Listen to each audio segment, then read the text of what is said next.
So what a strange book we're reading.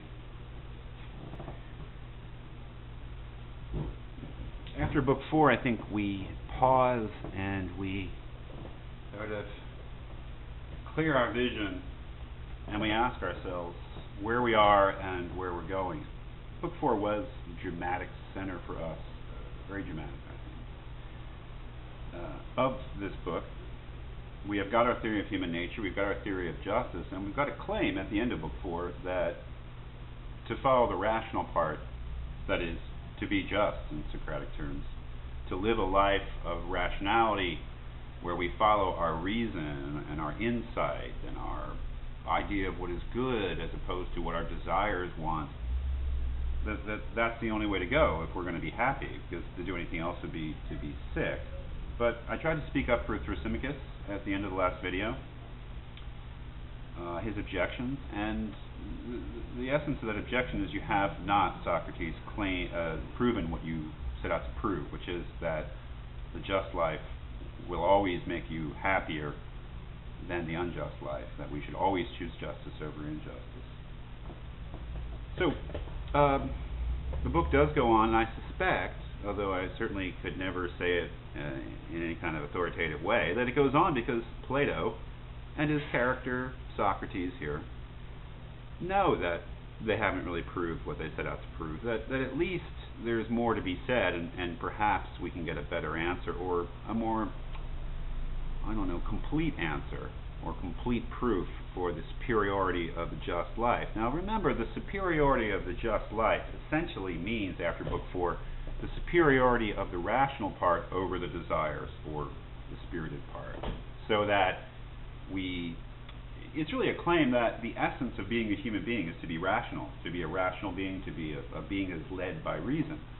Whereas you could read Thrasymachus as making the claim that human beings are simply animals, very smart animals, but they're simply animals, and that, like any other animal, they're driven by their desires, their appetites, and happiness means the satisfaction of the desires to the greatest extent possible.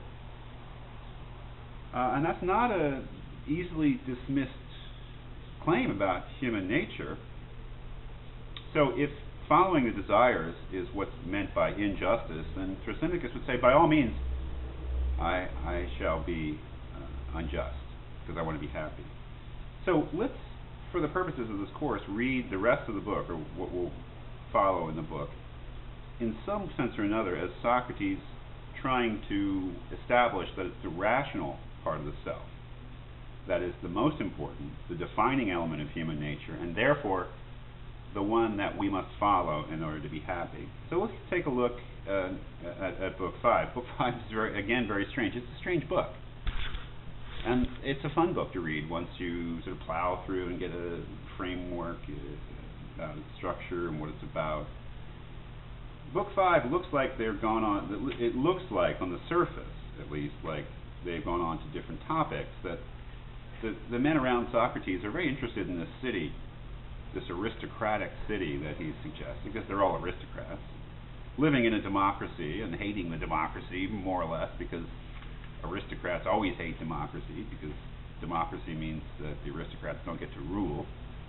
But in any case, they're very interested in it, and they're very interested in what Socrates has said about the place of women in the guardian class, because Socrates has made a really radical assertion here, for his time at least, that the women of the guardian class should be equal to the men, that they should rule alongside the men, and they should fight in the wars like the men do. And it's very, very interesting. But again, it's part of the political side, I believe, of the argument of the Republic. It doesn't have to do directly with the main argument that we're following out. And a lot of other details are gone into about the strange mating practices of the guardian class, and it's all fascinating, and read it and talk about it perhaps. But I think that in the interest of time, let's focus toward the end of book 5 at page 164. Because that's where things kind of get back to something close to the main argument. On page 164, right below letter C towards the top, Glaucon says, yes, let's establish it. because they've been talking about different laws that they should have for their imaginary city. You know, we'll do this and that, and I agree. And towards the end of what he says there, next to letter E, he says, "Take it for granted that I agree that all these benefits, as well as innumerable others, would result if this Constitution," and the Constitution is the basic structure of the city, with the guardians, the auxiliaries, and the moneymakers, you know, each in their place.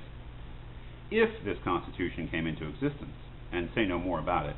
"Instead, let's now try to convince ourselves of just this, that it is possible, and how it is possible, and let's leave the rest aside." That is, they're interested in whether or not this city they've been building with its customs could actually come into existence for real, whether they could be a practical thing.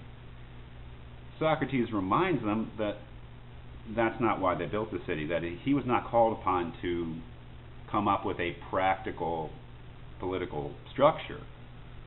And he reminds Glaucon on page 165, next to number 5 in the margin, it was in order to have a model that they built the city. Again, a model for what it would mean to be just for an individual.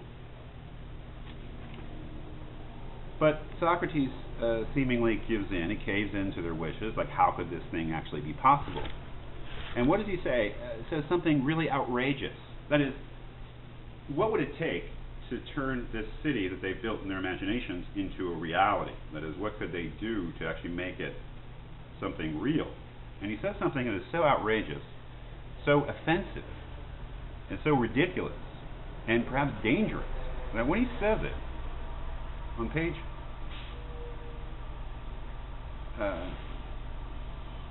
166, at the bottom, Glaucon says, don't repeat this in public, because people will grab their weapons and kill you.